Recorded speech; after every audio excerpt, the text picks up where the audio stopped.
سلام سلام، هاني جيت. كي دايرين؟ لاباس عليكم؟ بخير؟ نتمنى تعم حياتكم السعاده والتفاؤل والثقه في النفس، واهم شيء هي الثقه في النفس يا احبتي في الله. توحشتكم والله العظيم. اليوم ان شاء الله غادي نبداو من جديد بوصفه رائعه جدا، وصفه المعقوده بدون بيض بطريقه مميزه ورائعه طبعا. بالنسبه للمكونات كما كتشوفوا معايا غادي نحتاج هنا 5 حبات من البطاطس، وممكن تضاعفوا الكمية أو ديروا أقل على حسب عدد أفراد الأسرة. دائما كما كتشوفوا معايا كنقشر هنا بطاطا، والصراحة توحشتكم بزاف. وشكرا لكم كاملين الناس اللي كيسولوا عليا في التعاليق، وتحياتي لكم كاملين، والناس اللي كيرجعوا لي الفيديوهات القديمة كيشوفوهم. و اش غنقول لكم؟ لهلا يخطيكم عليا وخلاص والله العظيم. توحشتكم بزاف، لكن كما كتعرفوا تلهينا شويه مع البنيه الصغيره بنت خويا ربي يحفظها. راكم عارفين يعني. فرد جديد جاء الى الاسره، لهذا عطيناها كل وقتنا. وكذلك كاين احداث كثيره وقعوا الصراحه. والله ما كان عندي الخاطر انني لا نصور لا فيديو ولا ندير حتى شي حاجه. الحمد لله على كل حال. واهم شيء هاني رجعت لكم من جديد، الناس اللي انا عزيزه عليهم طبعا، اللي توحشوني. تحياتي من القلب الخالص، اللي لا يخطيكم عليا. وكما كتشوفوا هنا معايا بلا ما نبقى نهضر بزاف باش ما نتاثرش. رجعت لكم المتفائلة اللي كتعطيكم دائما طاقة إيجابية مهما كانت الظروف. دائما ثقوا في نفسكم وثقوا في الله، وإن شاء الله خير. وكل مر سيمر أكيد إن شاء الله بجهد الله. كما كتشوفوا معايا هنا بطاطا قطعتها كما شفتوا معايا هكا مكعبات، او بعبارة اصح قطعتها فلاقج. يعني ماشي ضروري ديروهم يعني بحجم متساوي، لانه كل شيء غادي يتسلق هذا الشيء.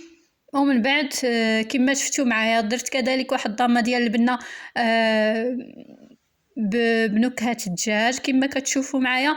هذه كتعطي البطاطا واحد فاش كتسلق كتعطي واحد المذاق رائع جدا. وكنضيف واحد الكميه من الماء، طبعا ضروري كنغطيو ديك البطاطا حتى كتغطى لنا البطاطا بداك الماء.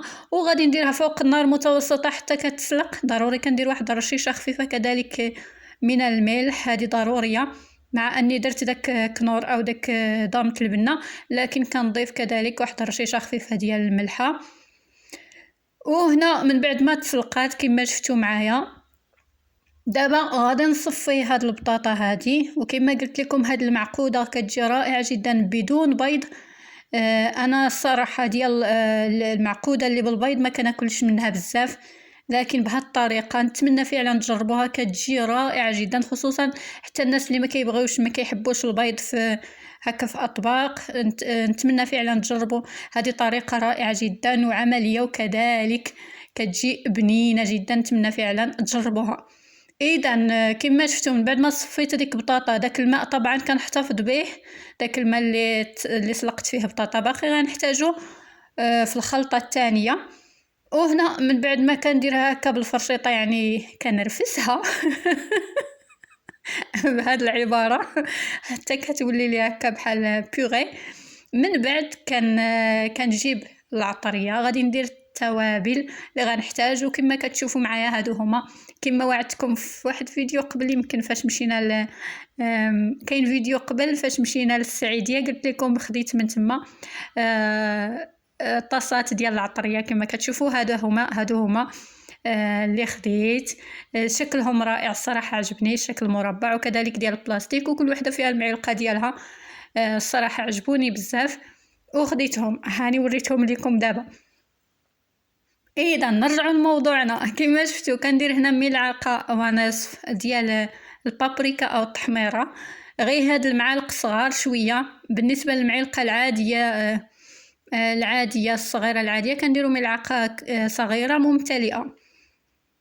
وهنا كذلك كندير ملعقه ديال الخرقوم البلدي، ملعقه ونصف من الخرقوم البلدي او الكركم. وكذلك غادي ندير ملعقه صغيره من الابزار او الفلفل الاسود ما نكترش لانه كيكون حار. باقي غنزيد شويه ديال السودانيه،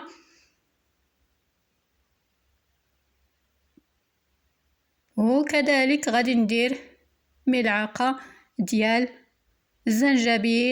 الزنجبيل او سكينجبير.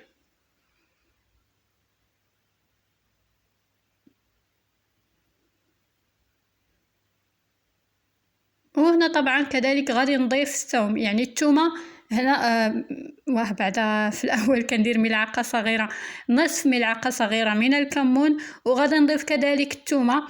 هنا درت غندير الثومه اليابسه او بودره الثوم. الا كاينه بودره العاديه او الطازجه يعني ممكن ديروا فصوص من الثوم من 3 حتى ل 4. راه الثومه كتعطي واحد المذاق رائع لهاد المعقوده هذه. هنا كندير ملعقه صغيره من بودره الثوم. وكما قلت لكم الا كاينه الطازجه الثومه العاديه كتاخذوا 3 ديال الفصوص من الثوم وكتحكوهم حتى الثوم العاديه كتجي رائعه. يعني هاد الثومه هي اللي كتعطي واحد المذاق رائع لهاد المعقوده هذه. وهنا كنضيف ما يعادل 2 معالق كبار من القزبر ومعدنوس اللي قطعتهم هكا مقطعين طبعا. وغندير شويه ديال السودانيه او الفلفل الحار، الفلفله الحاره كما شفتوا معايا. هذه اختياريه لكن المعقوده الصراحه كتبغي لها شويه ديال الحار. وهنا كنزيد واحد النسبه من الملح. اصلا ديك البطاطا راني سلقتها في ديك النظامه ديال البنه وهي اصلا راها مالحه بزاف. صافي حتى ديك الثوم بودره راه كتكون مالحه. درت كذلك شويه ديال الملح وكنخلطو. طبعا لما كتخلطو ضروري كتذوقوا، الا كان خاصكم شويه ديال الملحه غير على طرف اللسان كتذوقوا، وإلا كان خاص الملح كتضيفوا الملح. وكخطوه اخيره كنضيف كذلك ملعقه كبيره ممتلئه من السميده او السميد، يعني كيعطي كيخلي لنا هاد المعقوده متماسكه. ديروا السميده بدل ما ديروا الطحين، ما ديروش الدقيق الفورس، ديروا السميده، لان السميده معروفه ان لما كنديروها في شي حاجه كتشرب حتى هاد العجينه وهاد الخليط هذا ديال البطاطا كيكون لينا متماسك ما كيتفتتش لينا فاش نكونوا كنقليوه في الزيت. وهنا كنشكل طبعا كريات كما شفتوا معايا، كريات متساويه الحجم، وكنقرص عليهم شويه كيكونوا هكا بحال الكريسات صغيورين وكنقادهم طبعا كنعطيو الخاطر طبعا.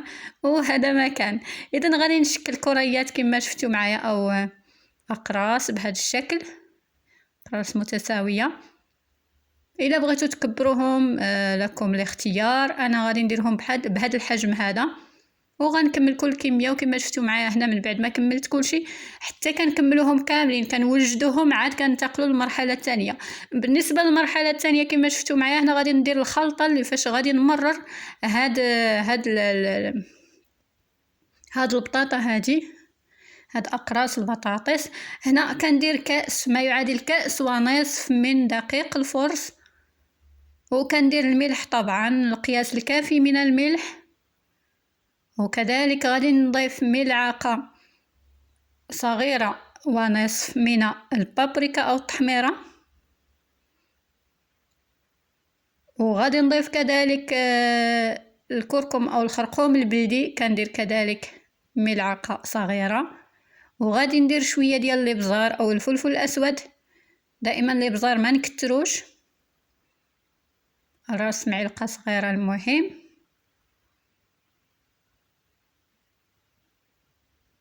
وكذلك غادي نضيف بودرة الثوم كما قلت لكم. الا ما كايناش هاد الثوم اليابسه كنديروا الثومه العاديه كنحكوها. وهنا غادي ندير ساشي ديال خميره الحلويات او البيكين باودر. هنا ما درتهاش كامله، درت فقط نصف ديالها. بالنسبه للبودره او خميره الحلويات او البيكين باودر كندير فقط نصف ديال الساشي. وهنا هاد الماء ديال البطاطا اللي تسلقات فيها بطاطا بديك النكهه ديال ضامه البنه بنكهه الدجاج كما شفتوا معايا، كندير بها بهاد الماء هذا اللي غادي نخلط هاد الخليط هذا وغيعطيه واحد المذاق ولا اروع. نتمنى فعلا تجربوا هذه الوصفه وردوا عليا الخبر، واكيد غادي تعجبكم المعقوده بهذه الطريقه بدون بيض بدون. انا اصلا علاش ما يعجبنيش فيها البيض، كان كتبقى فيها ديك الريحه ديال البيض، وكذلك فاش نكونوا كنقليوه كيدير واحد الكشكوشه. المهم واحد الرغوه. المهم ما كيعجبنيش انا سميتو بالبيض، ما كنفضلهاش بالبيض. كناكلها ولكن ما كنقصحش فيها، ما كناكلهاش بزاف. لكن المعقوده بهذه الطريقه كتجي رائعه جدا، نتمنى فعلا تجربوها.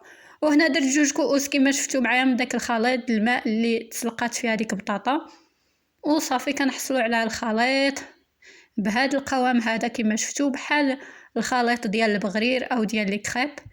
كما شفتوا معايا كيكون على هذا القوام. صافي دابا غادي طبعا راني درت المقلاة، درت فيها واحد النسبة من الزيت كتسخن، وضروري لما نكون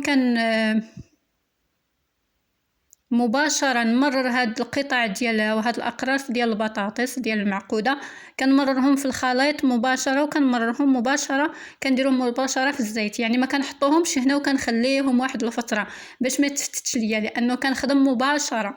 يعني كما شفتوا معايا دابا الزيت في المقلاة طبعا راها سخونة، وهنا عاد كنبقى نمرر كما شفتوا معايا. اي وحده مررتها في الخليط كنديرها مباشره في الزيت. كنظن الفكره وصلات. كنبقى نشرح وهي ناري. رجعت لكم عاوتاني. ناري كما كيقول الوالد. نبقى نشرح لكم كل نخطاكم ياكلكم النمل. كنشرح زعما نتوما ما فاهمين والو. يا يما على طبيعه فيا. معليش هذا طبعي انا، كنبغي نشرح ونوضح ونفسر. وكأن العالم لا يفهم شيئا. يلا ما علينا. المهم كما شفتوا معايا المقلاة راه الزيت سخونه بزاف، وصافي يلا كنمرر في الخليط وكندير مباشره في الزيت. كنظن الفكره وصلت. والمقلاة الثانيه كذلك حتى نبغينا نقليها عاد كنمرر في الخليط. كنظن الفكره وصلت. هذا ما كان. وبالنسبه للنار كنخليو الزيت حتى كتسخن مزيان، من بعد كنقصوا شويه العافيه او النار، ما كان ما بين خفيفه المتوسطه، باش هاد البطاطا تاخذ حقها من الطياب، او هاد المعقوده تاخذ حقها من الطياب وما تحرقش من برا وتبقى لنا ما طيباش من الداخل، مع انه كل شيء راه طيب، لكن باش تاخذ حقها من الطياب. كنظن الفكره وصلت. اذا من بعد ما كتحمر من جهه صافي كنبقى نقلبهم كما شفتوا معايا بهذه الطريقه، وصافي غادي نخليهم يطيبوا. وكذلك من بعد عاود غادي ندير المقلاة الثانيه والثالثه حتى كنكمل كل الكميه. وهنا طبعا كنجيب هاد اي حاجه هكا تكون، ولا في اي اناء ولا في اي طبسيل، ولا كنديروا داك ورق الطبخ طبعا باش كيتشرب لينا ديك الزيت، مع انه هذه ما كتشربش الصراحه، ما كتشربش الزيت بزاف بهذه الطريقه. هذه ما كتشربش الزيت بزاف. وكما قلت لكم راه وكون درناها بالبيض غادي تبقى طلع لينا واحد الكشكوشه وواحد الرغوه. هذيك انا اللي ما كنبغيش كما شفتوا معايا. وهذه هي هذا هو الطبق ديالنا او المعقوده ديالنا بدون بيض، بطريقه سهله مميزه ورائعه طبعا، والمذاق طبعا ماما مية وتحدي. نتمنى فعلا تجربوها بهذه الطريقه احبتي في الله. وطبعا ضروري غندوز لديك مرحله التذوق اللي دائما كنتسناها انا عن نفسي. ومتأكدة حتى نتوما كتسناوها معايا. صافي لصقت لكم ديك مرحلة التذوق وديك الكلمة ديال ماما مية. اذا صدقوني فعلا المذاق ماما مية.